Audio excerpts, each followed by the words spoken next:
Welcome to Vanajamani kitchen. இன்றைக்கி நம்ம சேனலில் வெள்ளரிக்காய் தயிர் பச்சடி செய்ய போகிறேன். அதுக்கு ஒரு வெள்ளரிக்காய் எடுத்து தோல் சீவிட்டு பொடியாக அரிஞ்சு வச்சுக்கணும். வெள்ளரிக்காய் தயிர் பச்சடி செய்ய இதுபோல் பொடியாக அரிஞ்சு வச்சுக்கணும். வெள்ளரிக்காய் தயிர் பச்சடி செய்ய தேவையான பொருட்கள். வெள்ளரிக்காய் தயிர் பச்சடி எப்படி செய்கிறதுன்னு பார்க்கலாம் வாங்க.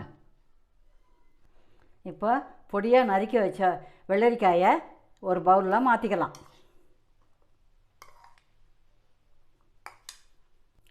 இப்போ நம்ம பொடியாக நறுக்கி வச்ச வெள்ளரிக்காயில் தயிர் போட்டுக்கலாம். அதுக்கு தேவையான அளவு உப்பு சேர்த்துக்கலாம். மல்லித்தழை கொஞ்சம் சேர்த்துக்கலாம். சேர்த்துட்டு கிளறி வச்சுக்கணும். கிளறி வச்சுட்டு தான் பிறகு தான் தாளிக்கணும்.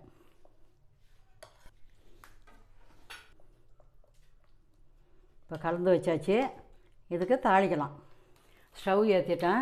தாளிக்கிற கரண்டி வச்சுருக்கேன். இப்போ ஒரு ஸ்பூன் எண்ணெய் போட்டுக்கலாம். எண்ணெய் காயட்டும்.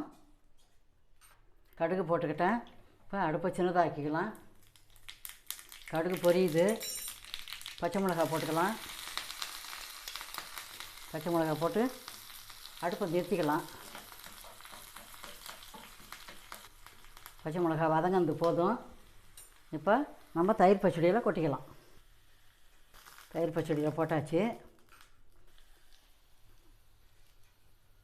இப்போ கடுகு பச்சை மிளகாய் தாளித்து பச்சடியில் கொட்டியாச்சு. வெள்ளரிக்காய் தயிர் பச்சடி ரெடி ஆகிடுது. ட்ரான்ஸ்ஃபர் பண்ணிக்கலாம். இந்த தயிர் பச்சடி வெய்ய காலத்துக்கு உடம்புக்கு ஏசி போட்ட மாதிரி இருக்கும். சில்லுன்னு இருக்கும். இந்த கோடை வெயில் கொளுத்தாமல் இருக்கும் நமக்கு. இப்போ காஷ்மீர் மிளகாத்தூள் கொஞ்சமாக தூவிக்கலாம்.